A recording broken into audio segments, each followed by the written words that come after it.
First part of the group are UA college students that are led by Professor Dr. Jeffrey Parker. And they are Aubrey Pickett, Claire Day, Ilya Nazario, Jake Smith, Joshua Tubbs, Katie Pace, Kevin Jervis, Mary Marino, Russ Irby, and Alexis Reed. They have taken on the high school class and helped guide them through this process. And before I go into the class, I want to introduce their teacher first and foremost, Mindy Walker, and the principal, Miss Jacqueline McNeely, and a counselor from the school, Miss Reba Box. Now, when you hear your name from class, raise your hand. Stephen Langley, Jasmine San Juan, Mallory Tuitt. Did I get that right? Is that close? One more time. Jessica Harbert, Amelia Walker, Dharma Mosier, Kobe Flannery, Nick Williams, and Mondo Gardino. And this class is nominated, again with the indulgence of the chair, the class is nominated 2 students to help explain this legislation. So I don't want to steal anybody's thunder. These guys have worked very hard in putting together data, evidence, and research to support this legislation. So if the chair will indulge me once again, I would like for Joshua Bearden and Megan Morrison to come up and address the committee regarding this legislation. And Dr. Jeffrey Parker will be with them to offer moral support in the event that you guys really start getting physical. All right, Joshua Bearden and Megan Morrison, glad to have you with us. You were both recognized to present to the committee. Thank you, Mr. Chairman and members of the committee. I'm, of course, the aforementioned Josh Bearden, and this is Megan Morrison. And we're currently 12th grade students, and Ms. Walker is AP Government class at Holt High School in Tuscaloosa, Alabama. And first of all, we're here to ask for your support of a bill. A bill which that includes animals being locked and eventually dying out of cars. This is an issue that we really feel is being overlooked in our state. Currently, as we speak, Alabama is in the lower tier in the country with animal cruelty laws. The annual high temperature in Alabama is 76.5 degrees Fahrenheit. Let's take a little lower than that at 70 degrees Fahrenheit. The temperature inside the car, just under 30 minutes, can reach about 104 degrees. At 80 degrees, it gets much more severe, with temperatures in just under 30 minutes reaching to 114 degrees. The average domesticated animal's internal organs begin to shut down at around 110 degrees Fahrenheit. They're trapped there with nowhere to go. And that's why we're here today. And I would like to ask my good friend, Megan Morrison, to come elaborate on that for me. Thank you. Thank you, Mr. Chairman and members of the committee for listening to us propose our bill. As you can see, you all have a copy of the bill in front of you. I would just like to say a couple things about what it states. This bill makes it clear that animals locked in hot vehicles deserve the same protections as infants and children and other vulnerable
much. The presentation was very informative. Just two real quick questions.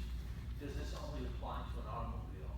For example, we have sheds in the back of the houses, things of this nature. Is your bill basically just for automobiles? In our bill, it does specifically state vehicles, so that would be an automobile. Okay, and the second issue is one of the sometimes legal issues that you get into is that when you get into somebody's vehicle, regardless of the purpose, and they're not there, they always come back, you broke my window, hypothetically, but I had something of value in there and now it's missing. Does your bill basically give you immunity in reference to that, or how is that to be handled, should that issue arise? No. Our bill does not, protect theft. So if in the case that somebody were to steal something in the process, or even if something was to end up, like accidentally, say something done to a bag or something they had, it would not cover that because an instance would be theft. Thank you very much, you've both been very direct, thank you. Any other questions, comments? Representative Faulkner, you're recognized. Yeah, great job, in presenting. I can't imagine, I mean, I'm really floored, by how professional. We hear from a lot of people that are a lot older than you, and you guys were top notch. I mean, some of the best we've heard present, so great job. And I want to commend you on the idea and the thought in bringing this. This is how government is supposed to work.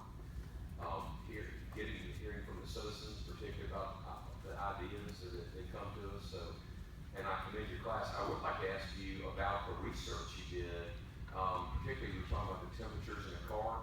Did y'all just take data from other states, or did you actually do some of your own research and get in cars and test the temperatures? And I'd love to hear about your research that y'all did yourselves, if any.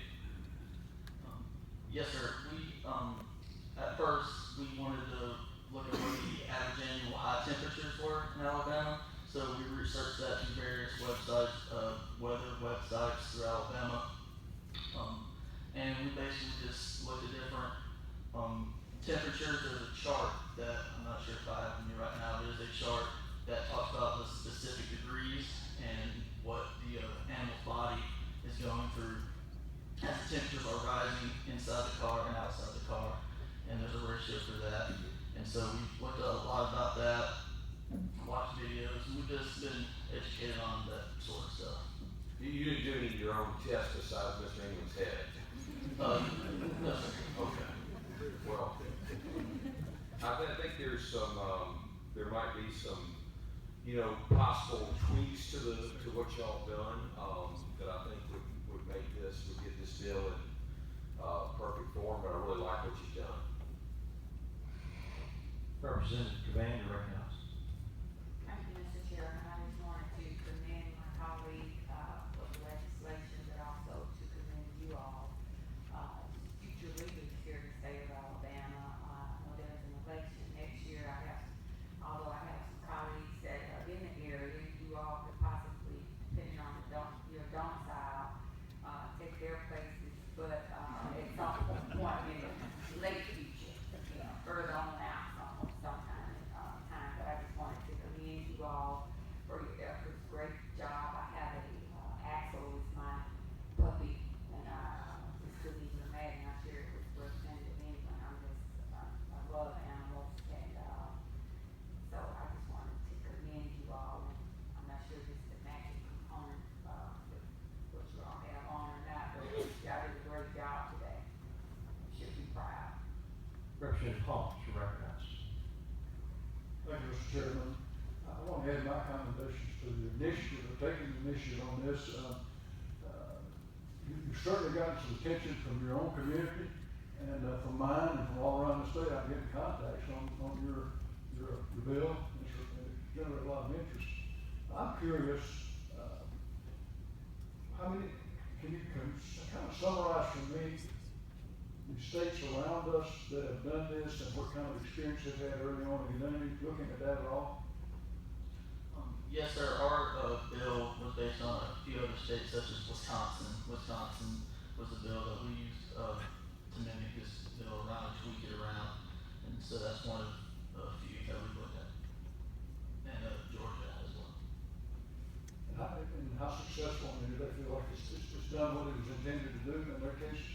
is there any follow-up with them? Repeat the question, please. Is there any follow-up so that you can see what kind of success rate they've had, or they think it's actually serving its purpose and saving animals in those states that have tried it? Yeah, we did look for any adverse, or pushback or any other positive development services. Okay, and then the others, you go ahead and let you finish. Oh, yeah, so what we did is, we went around and looked at the most successful bills, those that seem to have no, pushback or no, have never been, subject to appeal or anything of the sort. There are 26 states that have this kind of protections and this kind of bill. So Alabama will be the 27th, which puts them out in front of, a lot of states who are really excited about that. We cherry picked the best of the bills. We talked to the Humane Society and other groups to find, recommended bills that seem to be good templates for this kind of thing. And the students, then went through those bills, settled on mostly following the Wisconsin law, which seems to be an exemplary one. Okay, and you mentioned litigation, let me refer back to that. Has there been any instance of a rise in litigation on the liability side for some of the losses we've heard mentioned here earlier? I don't know that, per se. We looked for any bill that had, was subject to any controversy or recall or, seems to be clear that. But I don't have anything specifically on whether. Another attention you have attracted is American Kennel Club, that I've also been contacted by, and, they seem to, seem to have minor concerns. They really like the bill, but they want to help, I guess. Yeah. Which, be careful with that. I mean, somebody shows up and says they're here to help you like the government.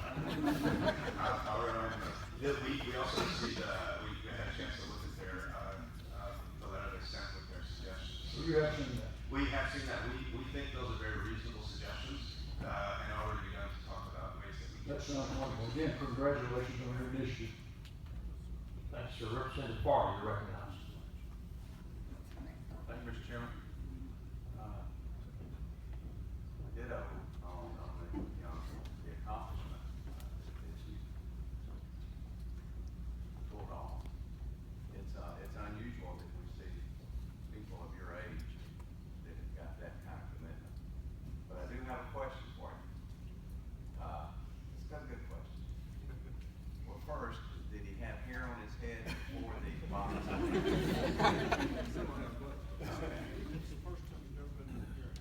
No.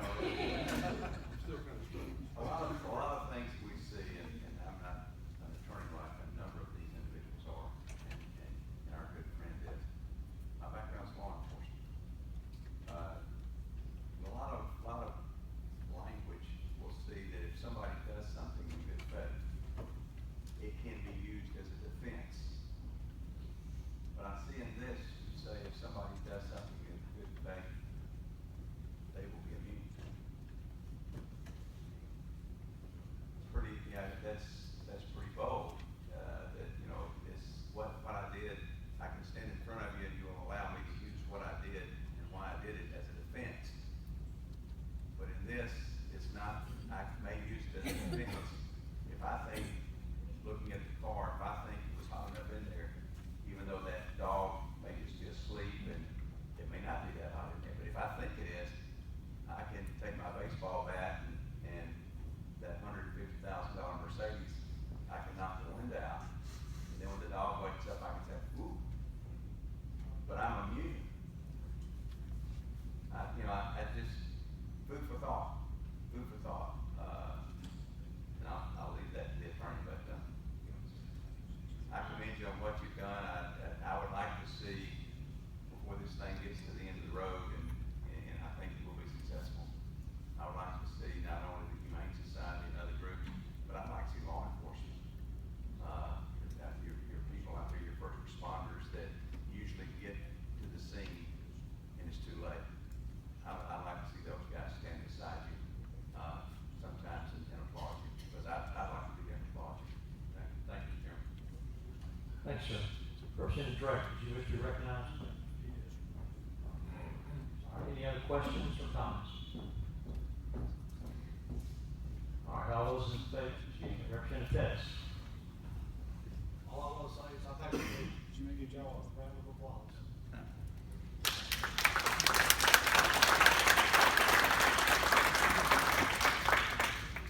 Representative Manning.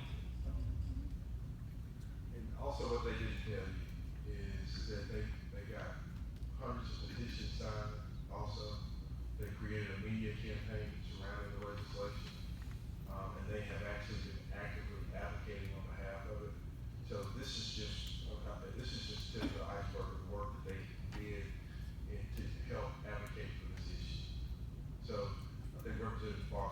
handling this is how government is actually supposed to work. Rather than these kids being able to answer questions or recite facts about American government, they can actually tell you how the process works. And every time I've engaged with both the university students and the kids from Holt High School, very well informed about the process, about the issue. So, I mean, to watch this evolve has been amazing work. So, again, I appreciate what you did, they deserve to be commended, and I hope we can encourage an effort across the state to get more of our kids involved in our process so they can really understand what we do. So. Thanks. Representative Walker. Representative England, I understand you are open to the class has already mentioned it, that they've seen these other, I just wanted you to comment on that. One of the, Representative Farley, and Representative Holmes and Representative Farley, we are committed to taking any sort of tweak, amendment, or whatever to make it a stronger piece of legislation, so it's not abused by a bad actor, but it only protects good actors. So, again, throughout this process, we're going to do whatever's necessary to make sure that we got a solid bill that accomplishes the objective that we set out to accomplish from the very beginning. Okay. Members, all those in favor of providing a favorable report for HB524 indicate by saying aye. Aye. Opposed, nay. You receive a favorable report. Thank you.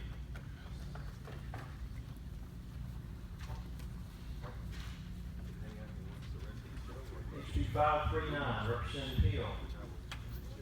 Present your bill.